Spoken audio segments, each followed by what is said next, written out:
Tiago, muito bom dia a todos. É uma alegria enorme estar aqui com vocês. Estou muito feliz de conhecê-los, de poder compartilhar um pouco daquilo que nós temos aprendido da Palavra de Deus. Eu queria convidá-los a abrir suas Bíblias no Evangelho de Lucas, capítulo de número 15.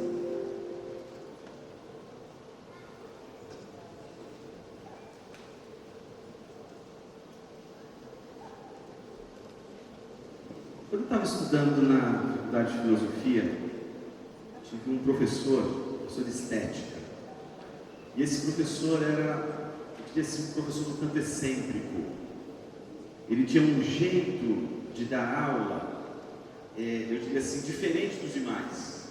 Dava uma aula espetacular, dava uma aula como ninguém. Mas era doido, como qualquer professor de filosofia. E ele tinha uma mania que era a seguinte: na verdade isso era um combinado que ele fazia logo no primeiro dia. Ele dizia assim: pessoal, é o seguinte, a aula aqui começa às 19 horas. Eu vou chegar todos os dias aqui às 19 horas, porque este é meu compromisso. E vou dar para vocês 15 minutos para vocês atrasarem. São os 15 minutos que eu vou permitir que vocês atrasem. Mas quando der 19h15, eu vou me levantar dessa cadeira, vou me dirigir até aquela porta, vou fechar aquela porta. Quando eu fechar aquela porta, ninguém entra, ninguém sai. Eu não quero ver nem pio. Cara, uma tensão aquela aula. Para abrir um pacote, sei lá, uma bala, a gente tinha que se contorcer, porque o cara já olhava feio para você. E eu tinha um amigo, bom, na filosofia só tem doido, né? Ele também era muito doido. E um dia, depois de 5 minutos que o professor fechou a porta, e aquele silêncio sepulcral, silêncio total, todo mundo prestando atenção, o professor dava uma aula maravilhosa. Era doido, mas era bom. 5 minutos de aula, e de repente a maçaneta da porta. Quando fez aquele barulho, eu disse, agora, hoje alguém morre aqui nessa sala. E chega esse meu amigo Rasta, doidão, entrou. Professor, perdão, eu cheguei aqui atrasado e fui bagunçando tudo, passando por meio de todo mundo, e o professor só fez isso. Ele tinha um óculos assim, ele ficava olhando assim, e acompanhou ele, com um olhar bem sério, até o lugar onde ele estava sentando. Eu falei assim, só com aquela olhada do professor eu já ia embora. Mas ele teve a coragem de sentar, e o professor olhou para ele bem sério. Naquela hora eu pensei assim, agora acabou o mundo. Mas aquele professor respirou fundo e voltou a dar aula. Cara, você acredita que não deu 5 minutos? Esse meu amigo levanta a mão e diz assim, professor, eu sei que eu peguei o bonde andando, mas eu tenho uma Ele não conseguiu falar gunta. E quando ele falou naquela hora o professor bateu as 2 mãos na mesa assim, o que você pensa da sua vida, moleque? Você acha que a história da humanidade começou quando você entrou por aquela porta, seu infeliz? A vida é um bonde andando. Meus irmãos, quando ele disse isso, eu deu no meu coração uma vontade de falar isso para um monte de crente hoje. E eu vim fazer isso hoje aqui. Eu vim dizer para você que a vida é um bonde andando. Não começou sua vida com você. Não é você o começo da história. Você entra numa história. E a obrigação de saber em que parte da história nós estamos é tua, é nossa. Talvez você espere hoje, ou durante essa conferência, pensar sobre legado. Talvez o seu legado. E eu acho que vai ter muitos pregadores aqui que vão falar sobre isso, se já não falaram sobre isso. E é importante que a gente saiba o legado que a gente vai deixar. Mas hoje eu vim falar de outro legado. Um legado maior do que o seu legado. O legado é aquilo que uma pessoa entrega quando ela morre. E ela entrega esse legado como seu último desejo. Eu vim falar de um legado que não é o seu, mas é o legado de Cristo. E é a esse legado que todos nós estamos comprometidos. é o último desejo de Cristo. É o legado de Cristo. É o legado que Ele nos deixou. Eu gosto de entender que esse legado é o legado do Evangelho. O Evangelho é o legado de Cristo. O Evangelho é aquilo que Deus nos entregou. O Evangelho é aquilo que morreu na cruz, sangrou. O Evangelho é aquilo que sangra, é aquilo que vive, mas é aquilo que morre. É aquilo que se entrega, é aquilo que entrega tudo. E entregar tudo para fazer aquilo que Deus quer que seja feito. Cristo é o Evangelho. Cristo entregou seu sangue. Cristo deu seu sangue. Cristo deu sua vida. Cristo deu tudo. Não deu uma parte. Um jovem muito rico chegou para Jesus e disse assim: Jesus, o que eu preciso fazer para ser feliz? Ou para herdar a vida eterna, que para mim é a mesma coisa. Então Jesus diz o seguinte: faz o seguinte, dá todos os seus bens, vem e me segue. Dá para os pobres e venha após mim. A Bíblia diz que naquela hora o rapaz ficou triste. Mas naquele texto de Marcos, a palavra de Deus não nos fala de apenas um jovem, mas de 2 jovens ricos. Nós não temos apenas um jovem, 2. Aliás, eu acho que uma pessoa de 30 e poucos anos de idade é muito jovem, não? Obrigado. Só que este jovem que está dizendo para o outro jovem muito rico, que é muito mais rico do que ele, que tem muito mais do que ele, e que está dizendo, o que eu preciso fazer para ser feliz, ele está dizendo, aquilo que ele fez. Abre mão, perde, entrega. O Evangelho é entrega, meus irmãos. O legado do Evangelho é o legado da entrega. Não é o legado do que você veio hoje pegar, mas do que você veio hoje entregar. Não o que você veio conquistar, mas o quanto hoje você está disposto a perder e a dar sua vida por Jesus. Esse texto que nós vamos ler, ele vai nos orientar sobre o legado de Jesus.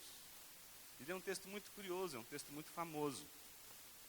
Ele começa com os seguintes versículos, 1 e 2. Todos os publicanos e pecadores aproximavam-se dele. Dele quem?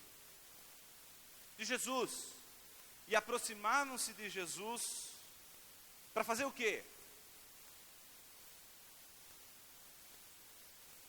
Para ouvi-lo. Em contrapartida, o versículo de número 2 diz: mas, e aí chega um outro grupo. Os fariseus e os escribas o criticavam, dizendo: este recebe pecadores e come com eles. Lucas nos apresenta um cenário muito curioso. O cenário de 2 grupos. Um primeiro grupo que é chamado de publicano e pecador. E aqui entenda-se publicano como sendo aquele que é considerado o traidor da pátria, porque sendo judeu entrega para os romanos aqueles judeus que não estão pagando os impostos. É considerado um traidor.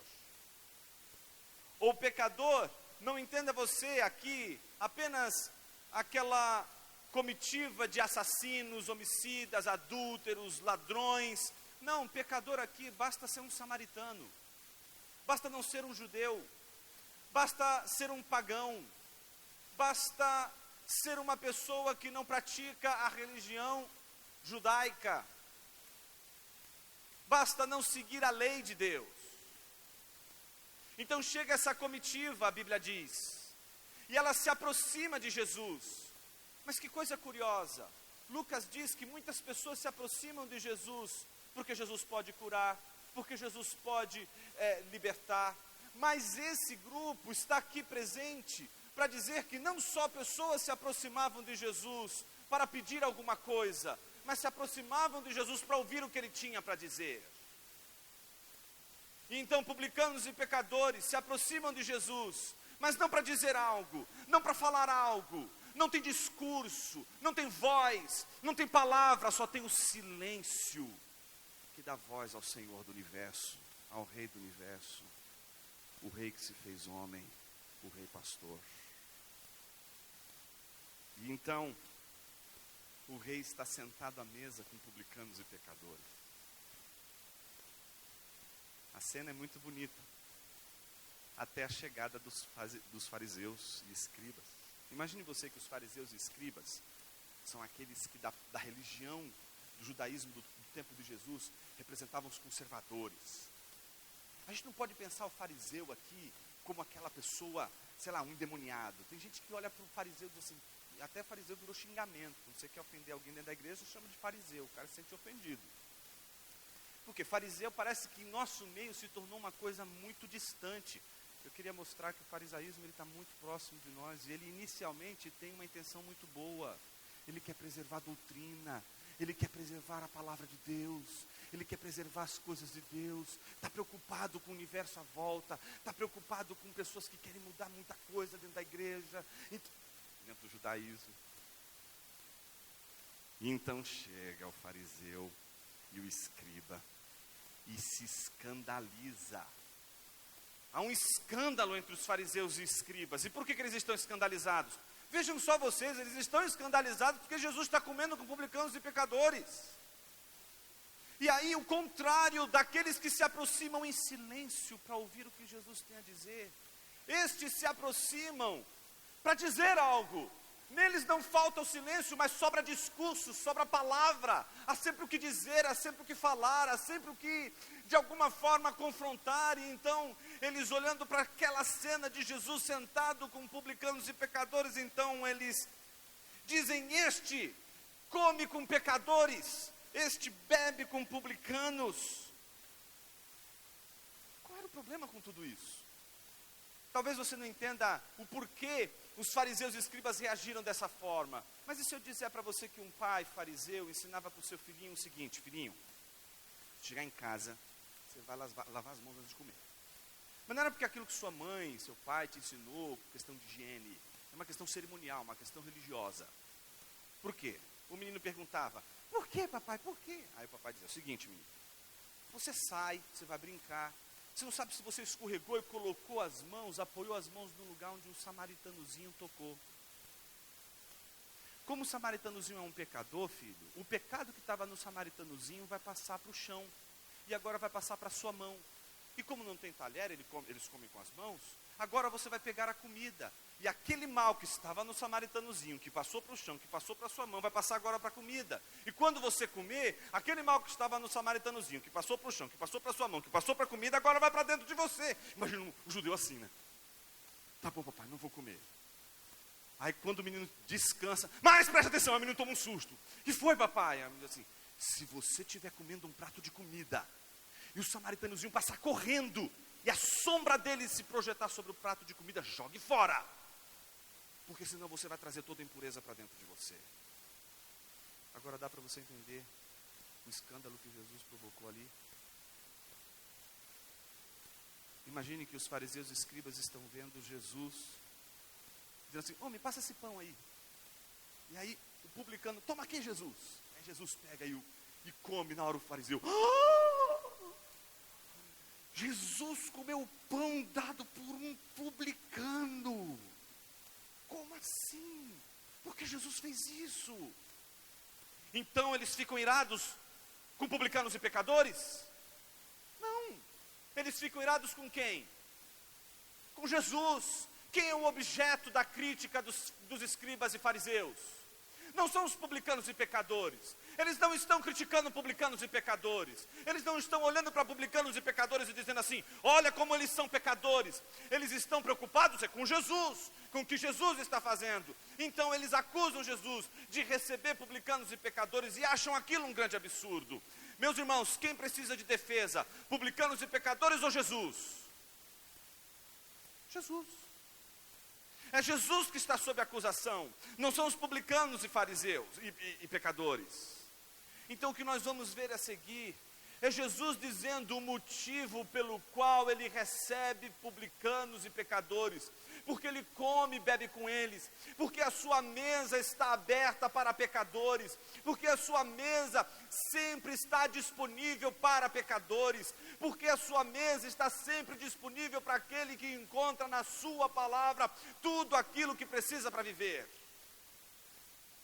Jesus vai apresentar 3 argumentos. Quais são esses argumentos? São 3 parábolas. Olha rapidinho aí na sua Bíblia. Quais são essas parábolas? São 3. Qual é a primeira? Vocês não tomaram café da manhã, não? Qual é a primeira parábola? Muito bem, ovelha perdida. Qual é a segunda parábola? Dracma perdida. Qual é a terceira parábola? Então, filho pródigo. Então, nós temos 3 parábolas. Quais são elas? Ovelha perdida, dracma perdida e filho pródigo. Correto? Certo? Resposta errada. Jesus nunca contou essas 3 parábolas. E agora o Tiago deve estar suando frio. Diz assim, que raio de pregador é esse que eu arrumei para trazer de manhã aqui? E vai dizer que Jesus não contou essas 3 parábolas?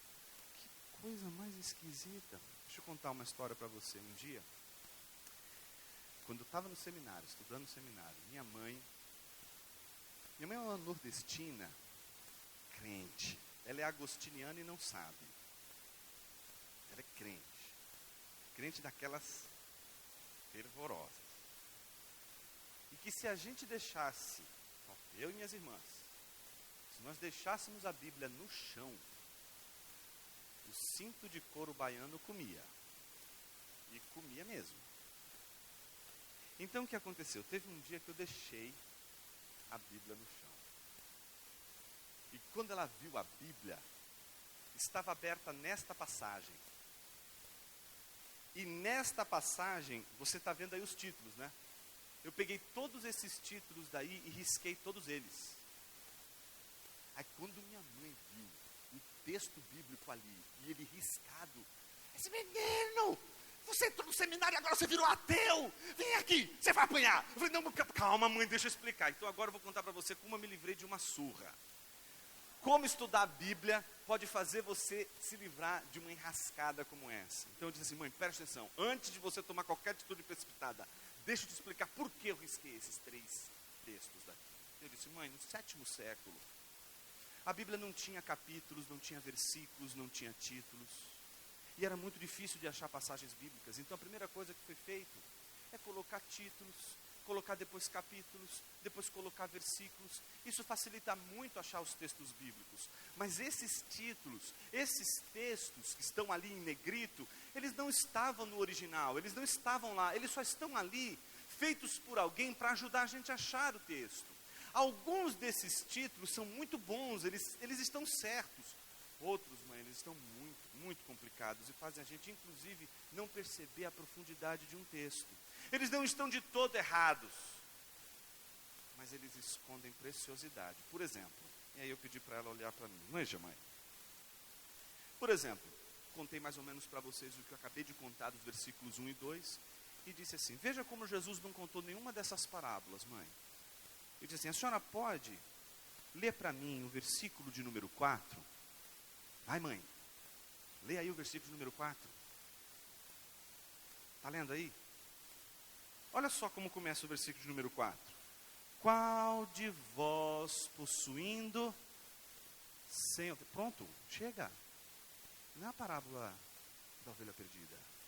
É a parábola do pastor que tinha 100 ovelhas. Você corre agora os seus olhos para o versículo de número 8. De quem é a parábola? Vai, mãe, olha aí. Lê aí. De quem é essa parábola? O texto diz, ou qual é a mulher que, tendo 10 dracmas, olha aí, é a parábola da mulher que tinha 10 dracmas. Mãe, quais os olhos aí para o versículo de número 11? De quem é a parábola que Jesus está contando? E então ela leu. Disse mais, certo homem tinha 2 filhos. De quem é a parábola, mãe? É do pai, que que tinha 2 filhos. Poxa, filho, eu nunca vi isso. Como assim? Jesus nunca contou a história da ovelha, nunca contou a história da dracma, nunca contou a história do filho pródigo. Não, mãe, eles não são a personagem principal. A personagem principal é Cristo. O legado é do pastor, o legado é da mulher, o legado é do pai. Quem nos deixa um legado não é a ovelha, não é a dracma, e não são os 2 filhos perdidos, um dentro e o outro fora da casa do pai. O legado é do pastor, é da mulher e de um pai.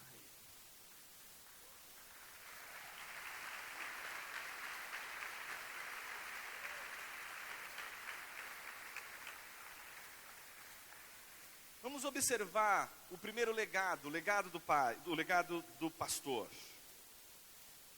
Observe que o versículo 3 é importante para a gente ler as próximas parábolas. Então contou-lhes. Contou-lhes para quem? Para quem Jesus está contando essas parábolas? Para os publicanos e pecadores? Não. Então imagine a cena, você precisa ter essa cena agora na sua cabeça. Imagine que aqui esteja uma mesa. E nessa mesa, não pense a mesa dos seus dias.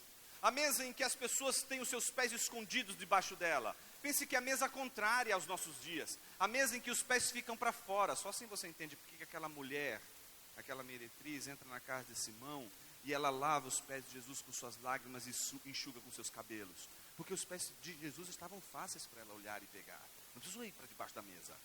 Lembra aqueles filmes que você vê lá uma mesa bem rente ao chão, eles comendo uma fruta, assim, deitados, inclinados? Então, esse tipo de mesa.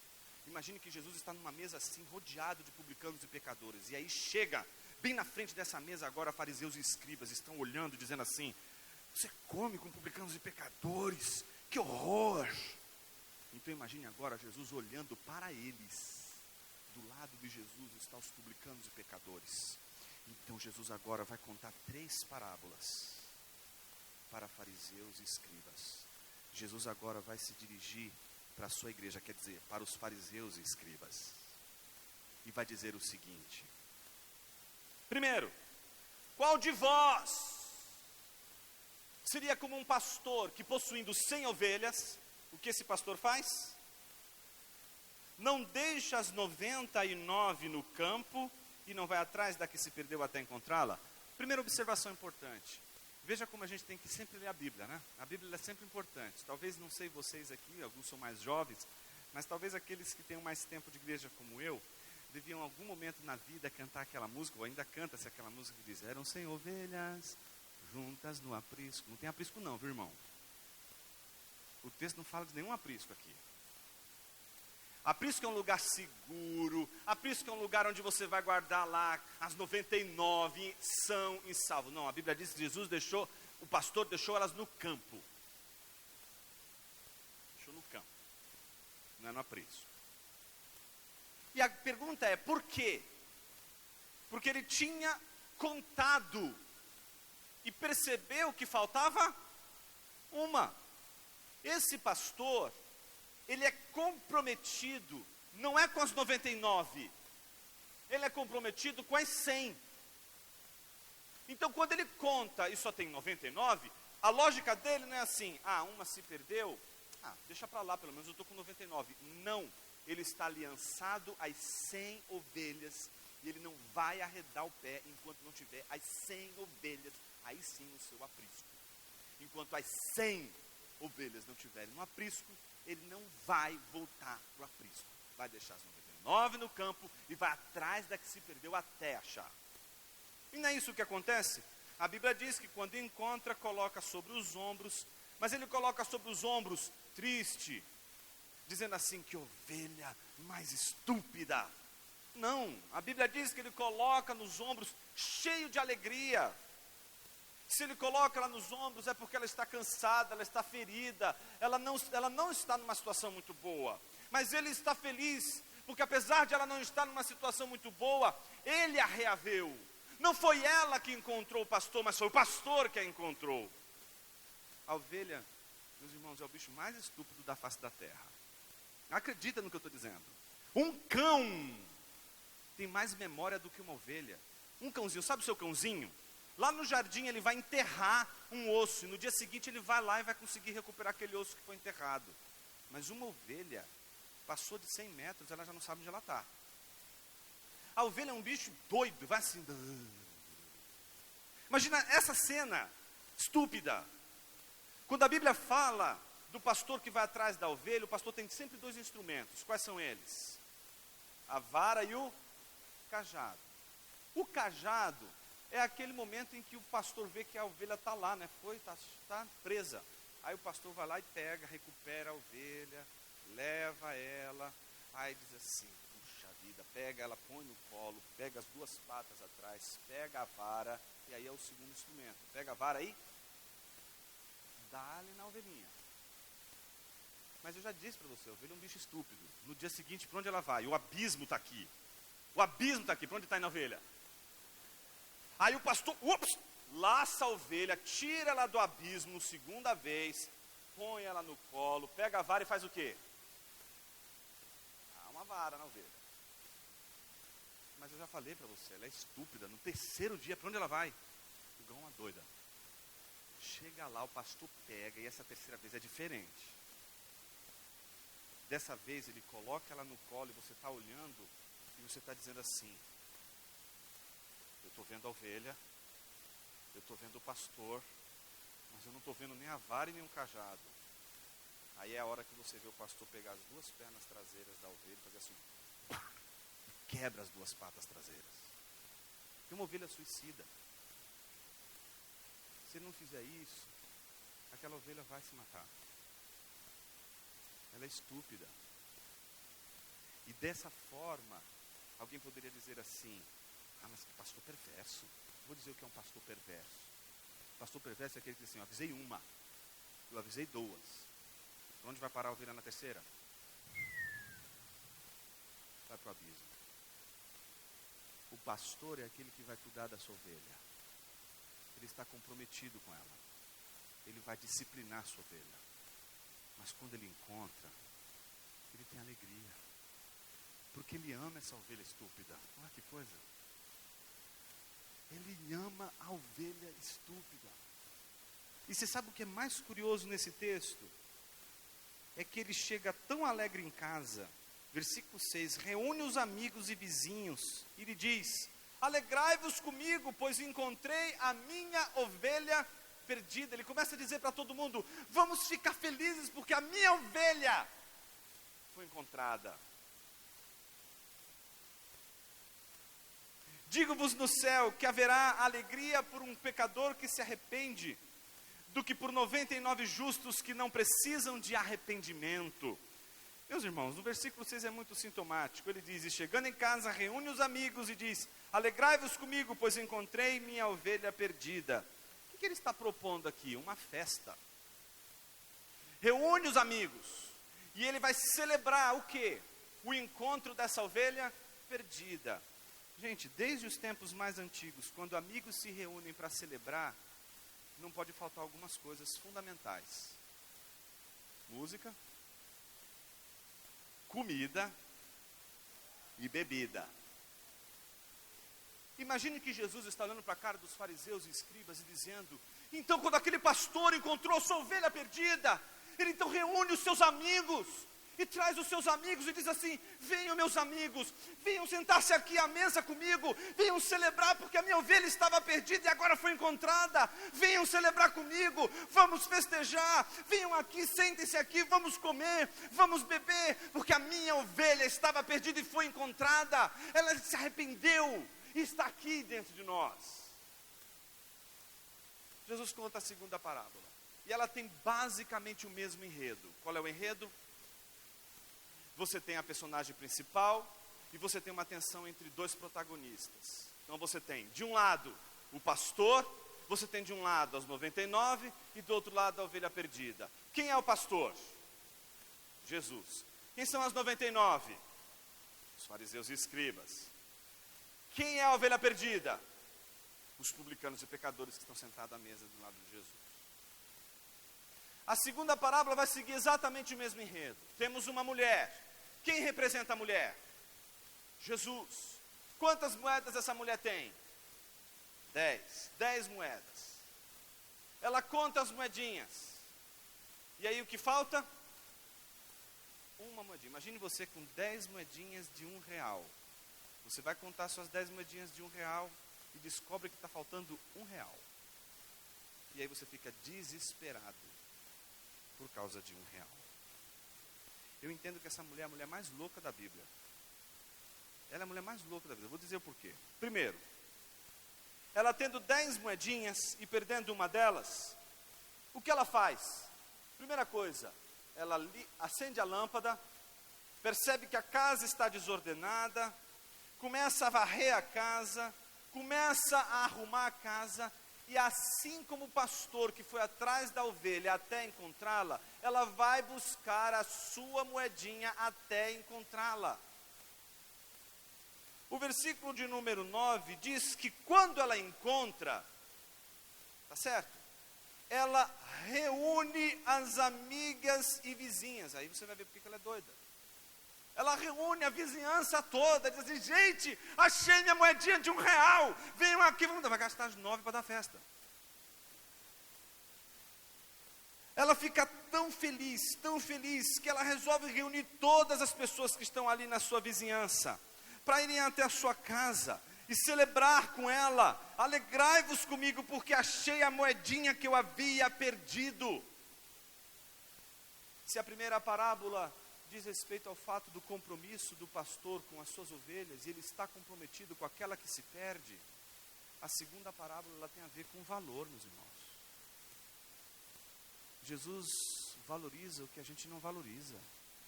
Jesus dá festas por miseráveis, como eu e você. E é tão curioso, eu me lembro, quando a gente, muito tempo atrás, quando eu namorava minha esposa, nos idos antes de casar, né, obviamente, sempre acontece uma coisa que é comum. Você está ali no jardim, ou está ali num parque, e de repente uma folha cai entre os dois. Pronto, aquilo ali vira um poema na hora. Aí eu lembro da minha esposa pegar: esse dia foi tão especial, vou colocar na minha Bíblia. Aí já viu aquela flor, fica dentro da Bíblia, a Bíblia fica grossa, dali a pouco fica fininha ali na Bíblia, certo?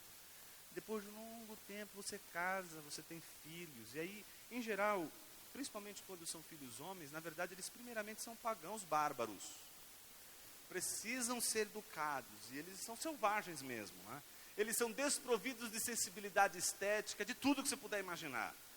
Então você vai ver aquele menininho, depois de tantos e tantos anos, aquela flor ali na Bíblia, abrindo a Bíblia e dizendo assim: mamãe, que flor é essa? Ah, meu filho, ela olha assim, você vê o olhar fugidio, assim, indo para longe. Quando ela lembra e vai explicar para o menino, ah, que legal! Aí você vê aquela lágrima escorrendo nos olhos. Assim. Não adianta, não faça isso. Não adianta você dizer para sua esposa: ah, benzinho, era só uma florzinha. Se você quer manter a sua integridade física, nunca, absolutamente nunca, diga nada nesta hora. O silêncio te salvará, como salvou os publicanos e pecadores.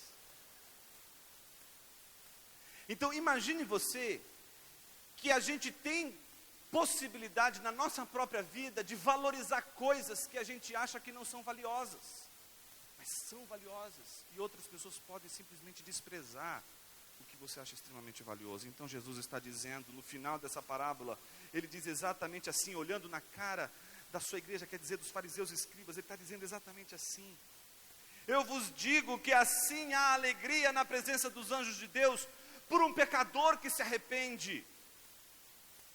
E aí ele parte para a terceira e última parábola. A terceira e última parábola, ela é diferente das outras duas. Ela inicialmente parece ter o mesmo enredo. Vamos ver como funciona esse enredo? A terceira parábola. Disse mais: certo homem tinha 2 filhos. Então até aqui parece que a gente tem a mesma estrutura. Assim como a gente tem o pastor que tinha 100 ovelhas, 99 de um lado e uma do outro. O pastor é Jesus, as 99 os fariseus e escribas, e a ovelha que se perdeu, os publicanos e pecadores. Assim como na segunda parábola, a dracma representa Jesus, as 9 que estão a salvo, representa os fariseus e escribas, e a moedinha que foi perdida representa os publicanos e pecadores. Aqui nós teremos um pai e 2 filhos. O pai, obviamente, representa Jesus, e cada um dos filhos representa ou o grupo que está sentado à mesa, ouvindo o que Jesus tem a dizer, ou o grupo que está olhando para Jesus e criticando a Jesus, porque está sentado à mesa com publicanos e pecadores. Então Jesus vai arrematar o seu argumento. Ele vai dizer agora por que ele come com publicanos e pecadores. Ele vai dizer para ele por que é tão importante aquilo que ele está fazendo. Ele diz: certo homem tinha 2 filhos. A gente sabe que um era mais moço, porque o versículo diz: o mais moço disse ao pai: pai, dá-me a parte dos bens que me cabe por herança. E então o pai repartiu seus bens entre eles. Poucos dias depois, o filho mais moço, juntando todas as suas coisas, partiu para um país distante e lá desperdiçou seus bens vivendo de modo irresponsável. E depois de gastar tudo, houve naquele país uma grande fome e ele começou a passar necessidade. Então se colocou a serviço de um dos cidadãos do país. E este o mandou para os seus campos para cuidar de porcos. Ele desejava encher o estômago com alfarrobas que os porcos comiam, mas ninguém lhe dava nada. Ele, porém, caindo em si, disse: quantos empregados de meu pai têm fartura de comida e eu estou aqui passando fome? Vou me levantar, irei até meu pai e lhe direi: pai, pequei contra o céu e contra ti, não sou digno de ser chamado teu filho, trata-me como um dos teus empregados. E levantando-se foi para seu pai. Estando ele ainda longe, seu pai o viu, encheu de compaixão e correndo, lançou-se ao seu pescoço e o beijou. E o filho lhe disse: pai, pequei contra o céu e contra ti, não sou mais digno de ser chamado teu filho. Mas o pai disse aos seus servos: trazei depressa a melhor roupa e vestiu, põe-lhe um anel no dedo e sandália nos pés, trazei também um melhor bezerro e matai-o, comamos e alegramo-nos, porque este meu filho estava morto e reviveu, havia se perdido e foi achado. E começaram a se alegrar, ponto.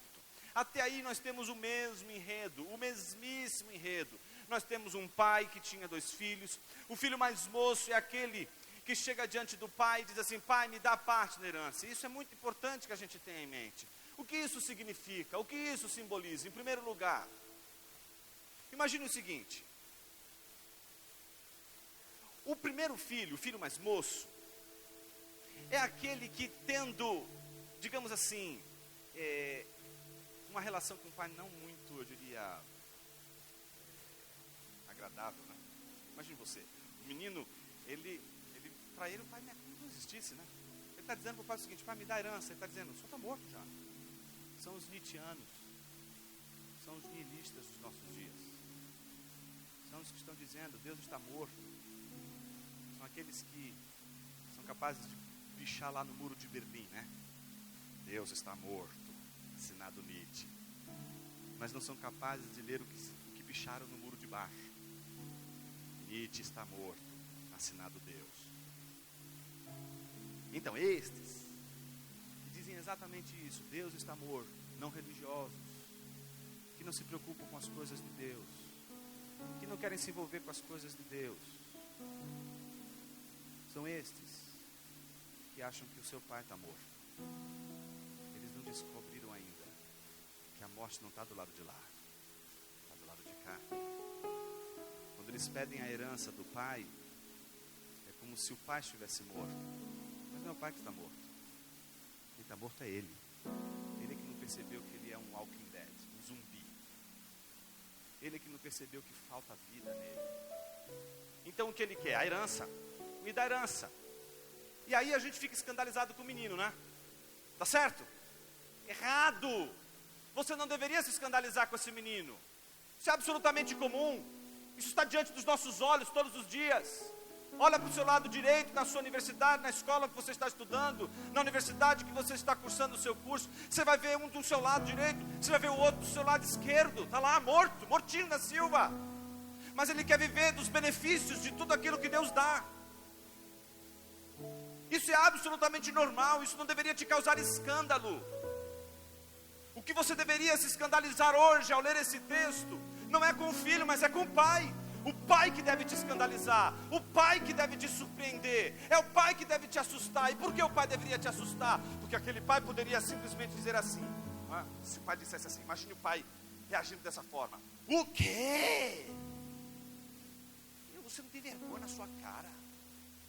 Seu avô nos ensinou que tudo aquilo que a gente conquista é com sangue, suor e lágrimas. Parecendo o Churchill falando.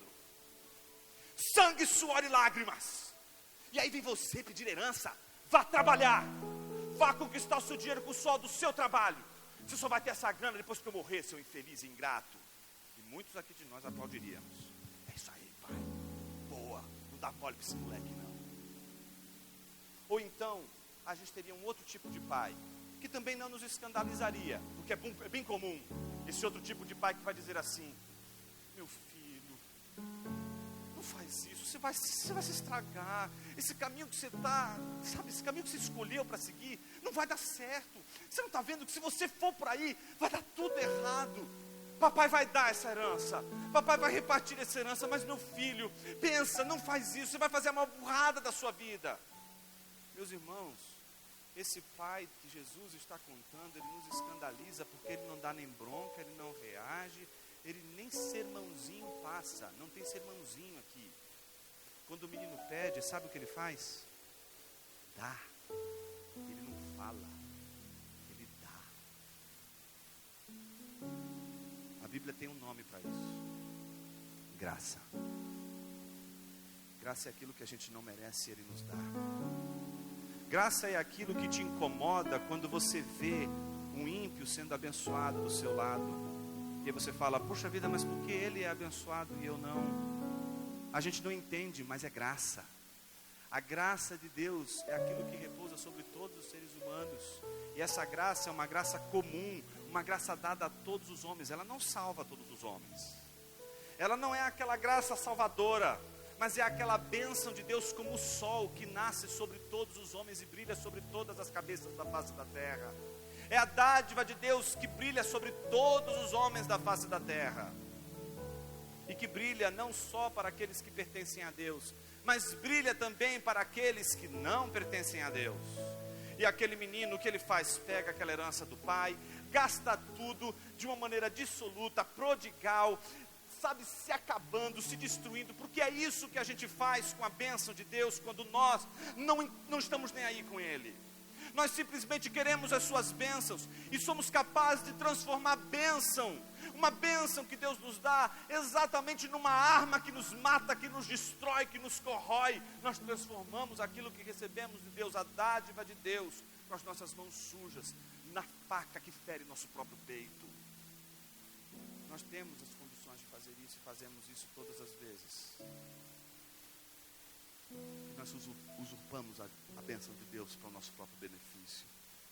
Mas a Bíblia diz que aquele menino foi até o fundo do poço, até o fundo do poço.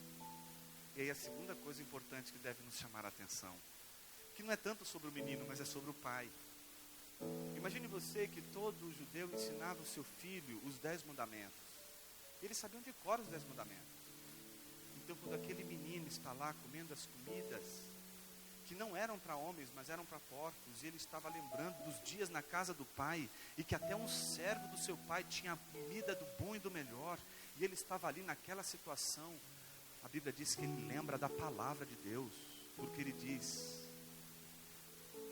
Pai, pequei contra o céu, e diante de ti não sou digno de ser chamado filho. Ele sabia que o mandamento era: honra teu pai e tua mãe. E que quando ele estava desonrando o pai dele, ao pedir a parte que não lhe cabia naquele momento, que era herança, ele estava desonrando o pai. E ao desonrar o pai, ele não estava desonrando o pai, ele estava desonrando a Deus. Os teus pecados podem ferir pessoas à sua volta, mas saiba de uma coisa: não só fere as pessoas à sua volta, mas afrontam a soberania de Deus, afrontam a grandeza de Deus. Todo pecado é uma maneira silenciosa de você dizer para Deus que Ele não é Senhor da sua vida, que você manda em você, que você faz as coisas tal como você quer, que você traça a sua linha, que você faz o seu percurso, você faz o seu caminho. Todo pecado é um questionamento da soberania de Deus. Toda vez que você peca, toda vez que você agride os outros à sua volta, pecando contra o Senhor, você ao mesmo tempo está dizendo em silêncio que Deus não é o Senhor da sua vida. O pecado é isso em nossa vida, uma proclamação de que Deus não é Senhor da nossa vida. Mas ele lembra da palavra que foi plantada no coração dele, então ele diz: vou voltar. Mas a história não é dele, meus irmãos. A história é do pai que tinha 2 filhos. E a Bíblia diz que quando o pai viu aquele menino, como aquele pastor que foi atrás da ovelha perdida, como aquela mulher que foi atrás da dracma perdida, aquele pai sai correndo em direção daquele menino, agarra ele pelo pescoço e faz o que aquele menino não espera, e escandaliza pela segunda vez. Pela segunda vez ele escandaliza. Sabe por quê? Quando ele olha para aquele menino, ele poderia muito bem dizer assim, um sermãozinho básico: eu falei para você, filho, que você não podia ter feito isso. Olha como você está todo estragado, menino, vem cá, deixa eu cuidar de você. Não tem sermão, não tem discurso, tem ato, tem ação, tem atitude. Leia a Bíblia e me ache apenas um versículo em que Jesus diga explicitamente: eu te amo, homem. Você não vai encontrar. Mas quem aqui duvidaria do amor de Jesus quando ele está lá naquela cruz sangrando?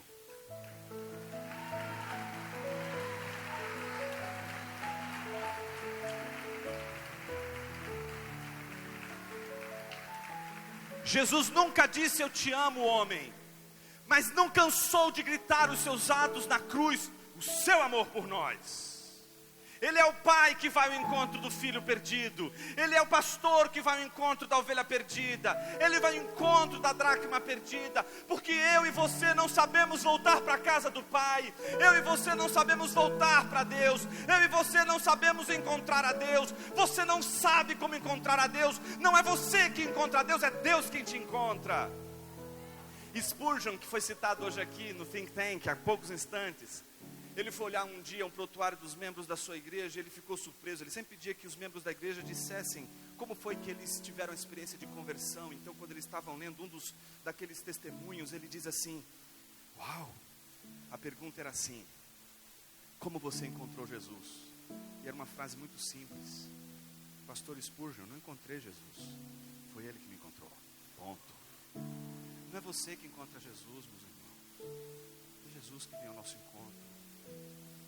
Se Ele se esconder, por mais que você tome um navio e singa o coração dos mares, por mais que você faça a sua cama no mais profundo abismo e suba aos píncaros das estrelas, se Ele se esconder de você, você jamais o encontrará. É Ele que vai ao teu encontro, não você que vai ao encontro dele. E se Ele te encontrou, é porque Ele em primeiro lugar quis, Ele desejou. A sua relação com Ele não é um fruto mecânico, é o fruto de uma vontade. Ele quer, e por isso Ele vai ao encontro do filho perdido, surpreende aquele menino, porque não há sermão nenhum, enche ele de beijo, levanta ele, ó, pode trazer roupa aqui, porque esse menino, ó, como esse menino chega doido, ele não consegue entender como que é um Deus de graça. A gente não sabe o que é isso, meus irmãos. Aqui ele diz assim: oh, Pai, me trata como um dos seus servos. Você é louco. A gente não sabe o que é graça, meus irmãos. A graça, ela é uma coisa que a gente não consegue captar o tamanho da sua grandeza. A graça é aquilo que a gente olha e diz assim: como Deus poderia fazer isso por mim? A graça, ela lembra de onde Deus te tirou, meu irmão. A sua história com Deus não começou quando você levantou a sua mão pela primeira vez, ou quando você fez uma oração de entrega, ou quando você percebeu no seu coração que você tinha tido uma experiência maravilhosa do Espírito Santo confirmando em seu coração que você era filho de Deus. Não, meus irmãos. Sua história com Deus começa muito antes. Sua história começa lá no Éden. Já está lá, a tua história cravada. Você já tem um pai ali. A tua história já está dada ali. Existe toda uma história, meus irmãos. Existe um legado divino deixado para todos nós desde o Éden até hoje. E Jesus veio até nós para dizer o seguinte: estou morrendo, estou entregando esse legado. E qual é o legado que Jesus entregou? O legado da graça. A gente é muito difícil de lidar, meus irmãos, porque a gente não entende a graça de Deus. Veja só, aquele menino então é recebido com tanto amor, com tanta graça pelo pai. E aí o pai faz o quê? O que a ovelha fez? A ovelha perdida, o pastor que estava atrás da ovelha perdida fez? Deu uma festa. O que a mulher fez quando encontrou a dracma perdida? Deu uma festa. O que o pai fez quando encontrou o menino perdido? Ó, bota lá esse churrasco para a sala na laje, hoje vai ter festa aqui, não vai ter jeito não, hoje pode fechar tudo, vai ter churrasco, vai ter carne da melhor qualidade, pode, porque meu filho estava perdido, ele voltou, estamos com ele em casa, pronto, é motivo de alegria. Ele não pergunta pelo que ele fez no passado, ele não quer saber o que ele fez de errado, ele simplesmente olha para ele e diz assim: você é meu, eu sabia, você sempre é meu, por isso eu entreguei a herança, por isso que eu entreguei tudo para você, porque qualquer caminho que você faça vai levar você de novo até mim, não tem jeito. Só que aí, meus irmãos, imagine nessa hora, é o final do nosso sermão aqui, então está Jesus sentado à mesa, olhando para os fariseus e escribas, e dizendo: este menino estava perdido e foi achado. E então Jesus, olhando na cara de cada um dos fariseus, diz assim: escuta, o menino que estava mais velho, que estava tão em silêncio nessa história, aparece do nada, e ele volta do campo, depois de 30 anos de trabalho numa igreja, eu quero dizer, no campo trabalhando para o pai, e ele chega então, diante de um dos criados, e diz assim: cara, que som é esse? Tinha música rolando, cheiro de churrasco, nossa, está rolando uma festa, tem música, o que aconteceu hoje? Então o criado diz assim, o criado não diz assim: olha, seu irmão, aquele sem vergonha, não, o criado diz: olha, teu pai. O que o papai fez? Sabe aquele seu irmão que fez tudo o que fez? Não acredito. Qual foi a desculpa dele agora? Não, ele chegou aí, seu pai deu um monte de beijo nele, botou um anel no dedo dele, sabe aquela roupa que você queria? Deu tudo para ele. Tudo. O que ele fez isso? E está dando uma festa agora lá para ele. O menino fica tão revoltado que ele acha um absurdo dar uma festa para aquele menino. Então ele sai daquele lugar e vai para longe. Mas a história, como não é também do filho perdido mais moço, e nem tão pouco do filho perdido mais velho, mas é a história do pai, o grande desfecho de Lucas é mostrar para a gente. É assim como o pastor foi atrás da ovelha perdida, assim como a mulher foi atrás da dracma perdida, assim como o pai avista o menino mais moço, de longe, todo ferido, o pai também sente falta do filho mais velho dentro da festa. E agora, como o pastor que vai atrás da ovelha, como a mulher que vai atrás da dracma, ele vai atrás do filho mais velho perdido dentro da sua casa. Então quando ele chega lá, ele diz assim: o filho mais velho estava no campo, e quando voltava, ao aproximar-se de casa, ouviu a música e as danças, e chamando dos servos, perguntou-lhe o que era aquilo. Ele respondeu: teu irmão voltou, e teu pai matou o melhor bezerro, pois o recebeu são e salvo. Mas ele se indignou e não quis entrar. Então o pai saiu e insistiu com ele. Ele, porém, respondeu ao pai: há tantos anos te sirvo e nunca desobedeci uma ordem tua. Mesmo assim, nunca me deste um cabrito para eu me alegrar com meus amigos. Chegando, porém, este teu filho que desperdiçou os teus bens com prostitutas, mataste para ele o melhor bezerro. Mas o pai disse: filho, tu sempre estás comigo e tudo o que é meu é teu. Mas era justo festejarmos e nos alegrarmos, pois este teu irmão estava morto e reviveu, havia se perdido e foi achado. É como se aquele pai estivesse dizendo: meu filho, teu irmão voltou. E Jesus olhando para a cara dos fariseus, dizendo: ele voltou. E ele diz assim: como assim? Você é louco? Eu há tanto tempo te servindo aqui. Ele é um ímpio. Ele fez o que fez. E agora chega aí, está sentado logo na janelinha. Olha aqui olha para mim, eu estou aqui te servindo há tanto tempo. Meu filho, eu não estou te entendendo. Teu irmão voltou. Vamos celebrar com ele. Esquece isso. Ele está insistindo com o menino: vamos para a festa, vem, tem lugar nessa mesa para você também. Você também pode sentar-se aqui agora e comer junto conosco. Vem, meu filho. Mas o que ele diz? Ele diz exatamente assim: há tantos anos te sirvo e nunca desobedeci a uma ordem tua. É o fariseu que cumpre as regras, que é tudo bonitinho, tudo certinho. E não há nada de errado com isso. Não há nada de errado em cumprir as regras. O problema é quando você cumpre as regras, mas não ama.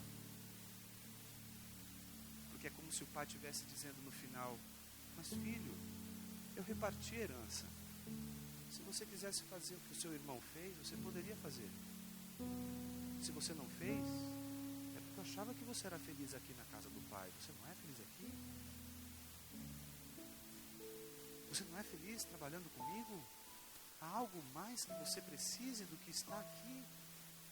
Mas filho, esquece. O importante é que teu irmão estava perdido. Ele está aqui. E sentasse aqui comigo. E sentasse aqui com o seu irmão. Meus irmãos, nessa hora, minha mãe estava chorando. Ela disse assim: filho, eu nunca pensei que esse texto pudesse dizer tanta coisa assim.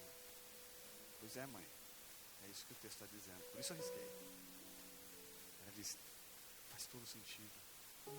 Filho, eu acho que eu sou esse irmão mais velho. Eu acho que eu tenho vivido uma vida de lei, de obrigação, de ordem. Eu não tenho vivido uma vida de graça. Eu tenho trabalhado para Deus me aceitar. Eu queria virar o jogo. Eu queria ter a certeza de que Ele me aceitou. Para eu trabalhar como uma forma de como Ele um dia fez na cruz. Nas minhas medidas, fazer o mesmo. Não para ser aceito porque Ele me aceitou, mas para poder dizer para Ele: obrigado, Senhor. Para obedecer, não obedecer para ter alguma coisa dEle, mas obedecer como uma forma de dizer: eu te amo, Senhor. Obrigado pelo que o Senhor fez na minha vida. Se você não tem uma história com Deus, você não tem legado. Se você não sabe de onde Jesus te tirou, você não tem o legado. O legado só é entregue para aqueles que foram lavados pelo sangue do Cordeiro e tiveram os seus pecados esquecidos, lançados no mar do esquecimento, e que pelo perdão dos seus pecados hoje caminham em direção a Deus, dizendo: Senhor, tudo que eu faço é para a tua glória, tudo que eu faço é para teu louvor. Eu quero que o teu nome seja engrandecido. Então, se eu trabalho e faço do bom e do melhor na minha empresa, se eu faço um trabalho na minha universidade do bom e do melhor, para que seja o melhor e com excelência, não é para que eu seja mais rico, não é para que eu seja mais poderoso, é uma forma de engrandecer o teu nome aqui e lá fora. É uma forma de dizer: veja, Jesus, o que o Senhor fez na minha vida não foi em vão. A tua morte na cruz, o teu sangue não foi desperdiçado. O teu sangue me lavou. E tudo que eu faço é para teu louvor. Tudo que eu faço é para a tua glória. Tudo que eu faço é para que o teu nome seja mais conhecido, para que esse amor tão sublime, tão verdadeiro, possa ser provado entre os homens. Eu não sei se há aqui de um lado fariseus e escribas e do outro lado publicanos e pecadores. O que eu sei é que Jesus está aqui. E onde Ele está, há uma mesa. E sempre essa mesa é um convite de Jesus para que a gente possa se sentar ao lado dEle. Jesus é o Rei santo e sublime que se senta à mesa com publicanos e pecadores.